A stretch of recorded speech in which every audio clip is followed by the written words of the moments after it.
Alright, I hopefully got the right window this time. I was not about to redo the last one again for a third time, so hopefully you were able to make do with what I was trying to get my point across, because it looks like it only captured this inside window. But we left off talking about a model, so we can go into these model properties here.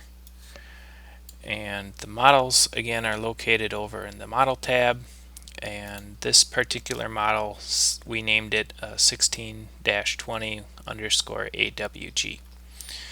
Alright, so I'm going to go and to the slots and pins tab, and I'm not in an edit mode right now. I'm just kind of showing you how and what this information does.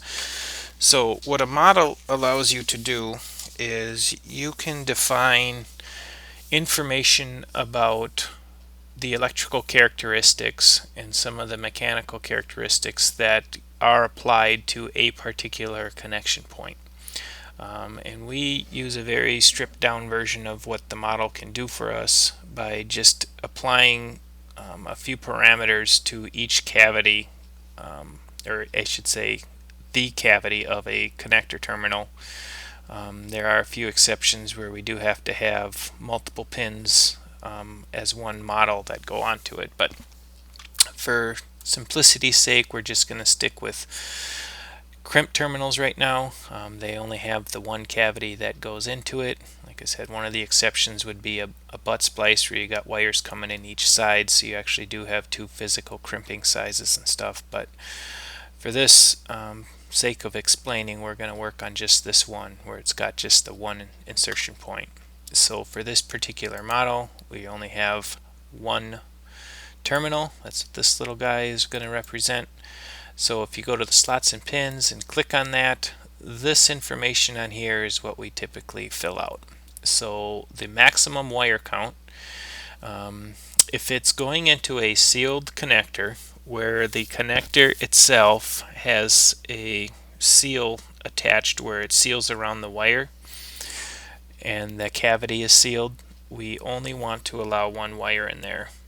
If you were to allow more than one wire being connected, you would not have that seal be doing much good, because water would be able to go into it. So this particular terminal goes into sealed connectors, so we only allow one wire to go into this terminal spot to get crimped. These minimum and maximum cross sections are the other thing you kind of need to pay attention to. If it is a metric rated terminal, you put in the min size and the max size. This is per wire instance that you plug into this thing. So the absolute minimum size that you want to allow be plugged into here, and the maximum size. If you have American wire gauge, you can put those values in here. These are not direct equivalents, so if you had, for say, 2.5 millimeters squared, that value doesn't directly translate to an American wire gauge. It kind of falls in between a couple values. So you might put a 14 gauge in here, or you might put a 12 gauge in here. Now a 12 gauge is actually bigger than a 2.5, and what E3 will do is it'll take the bigger of these two numbers or the smaller of these two numbers to give you your max range of wire size that you can put into that cavity.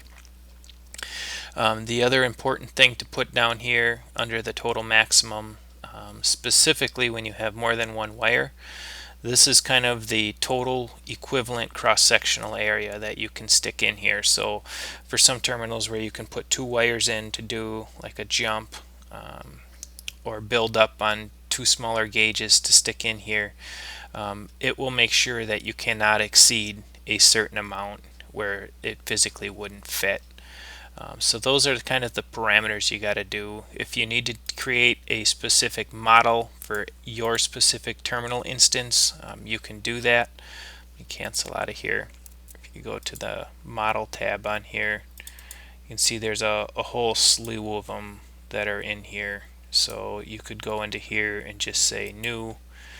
You can see it brings you into a new model up here. You would just give it a new name. It could be the manufacturer name of the terminal if it's specific to that. but you would go into models here, you'd grab this pin, and you can say I want this to be 2 wires in here. This can go anywhere from a 1/2 millimeter squared up to 1.5 millimeters. These can be empty if you want, or you can actually put in a value. 300 MCM would be awfully huge, and then your total maximum cross section that you would stick in here. So for this one, it wouldn't let me stick anything larger than the 14 gauge, even though I said I can put a 300 MCM cable in here. It will violate the total maximum, and it will give the user a little warning. So just going to cancel out. I'm not going to bother saving this for now, but you would just have to right click and do a save to database, and you'd be all set. Alright, going back to our terminal.